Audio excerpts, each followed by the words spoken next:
Anybody remember these old Coca-Cola vending machines? Actually, I want to say this is the best in-shape machine I've seen in front of me probably ever.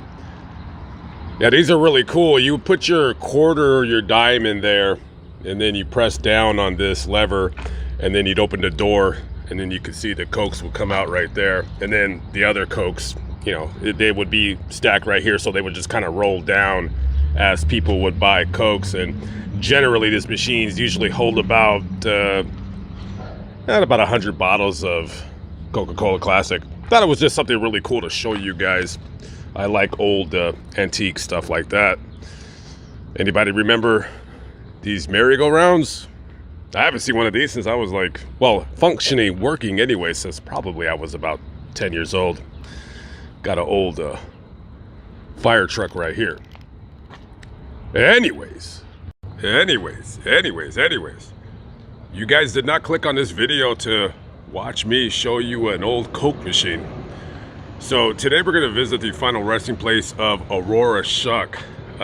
Very interesting burial. She was buried with her 1976 red Eldorado Cadillac. So we're going to go visit her grave.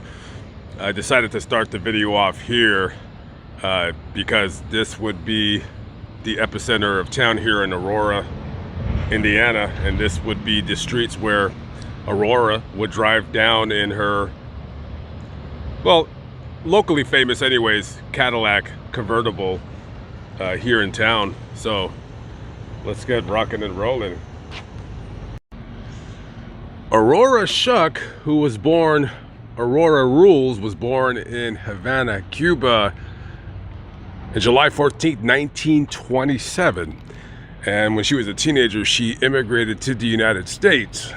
Now later on, through a friend of a friend or a family friend, she would meet a tall, handsome man. His name was Raymond Shuck.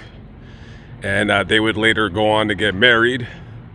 And they settled down here in Aurora, Indiana. And Aurora, she thought to herself, she said, wow, the United States is so inviting. They named this town after me. That's fantastic. It worked out for both of them. Now for many years, Raymond and Aurora, they operated their family business, Shuck Heating and Plumbing, which used to be right in this building right in front of you. Now this building, obviously it's no more Shuck Heating and Plumbing.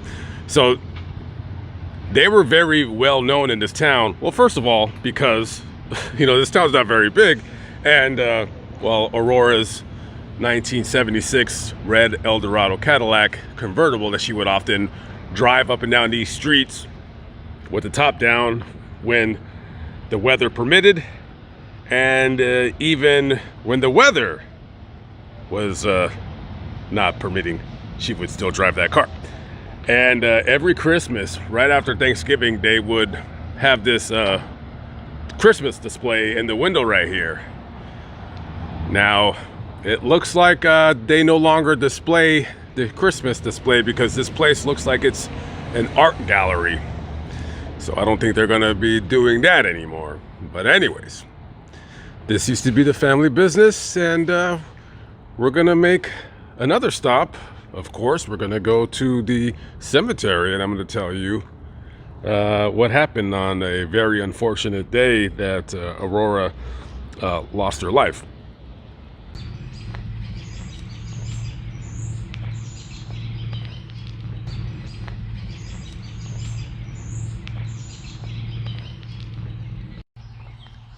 Now, as we make the 2-mile drive from the Shuck's old family business to the Riverview Cemetery, sadly, Aurora was diagnosed with cancer, and as she would continue to grow weaker and weaker, she would drive the car less and less. But while she was still alive and in good shape and good spirits, she put over 100,000 miles in that car, driving all over Michigan, Ohio, and Indiana. And sadly, she died on November 7th of 1989. But before she died, she did tell Raymond, she said, hey, and maybe it started off as a joke, but it ended up being a a wish, a final wish that was granted. She wanted to be buried with her beloved car. Now, one doesn't just say, okay, we're going to do it. Well, you got to get the approval of the cemetery that you plan on burying your wife and the car and eventually yourself in. So the board of directors at the cemetery, they granted the wish. Now, of course, you just don't bury a car.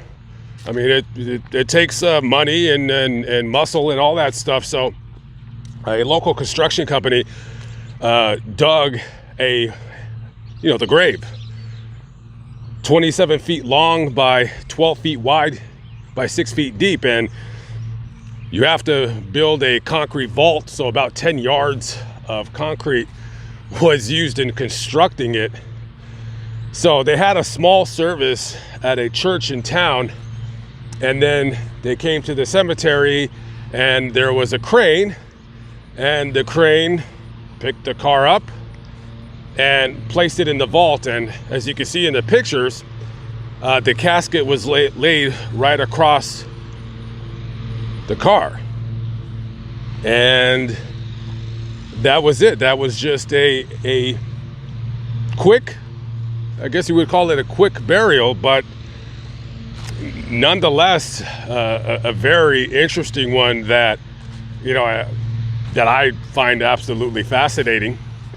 And right now we are walking upon the Shuck grave right here. That is the stone in front of you. Now, as you can see, this is the stone that marks their grave right here.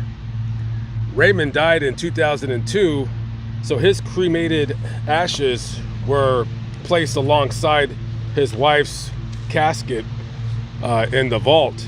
Now, you can see that there's no graves on this side, nor there's no graves on this side, because Raymond had to buy 14 separate plots to accommodate the car and along with the vault. So the Shucks have this area all to themselves right here. And ultimately, just a very fascinating story about a woman who loved her car. And I would say, damned if she wasn't going to take it with her. I love stuff like that. Just incredible. Can anybody guess what Aurora's vanity license plate on her car was? That's right, Aurora. Yeah, those that guessed correctly, if I were able to, I would give you each a Werther's Original. One of my favorite candies. So after Aurora died, Raymond did get remarried. And then when he passed, the building was eventually sold. So altogether, he ran that plumbing and heating company for about 50 years. Just, like I said, just an interesting, quick video.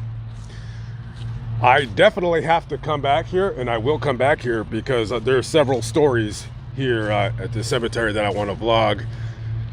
However, the weather is starting to get cold, and I know that my time here in the Midwest is fleeting. And eventually, within the next month, I'm going to have to start heading down south for the winter. So I want to try to get as much done as I can.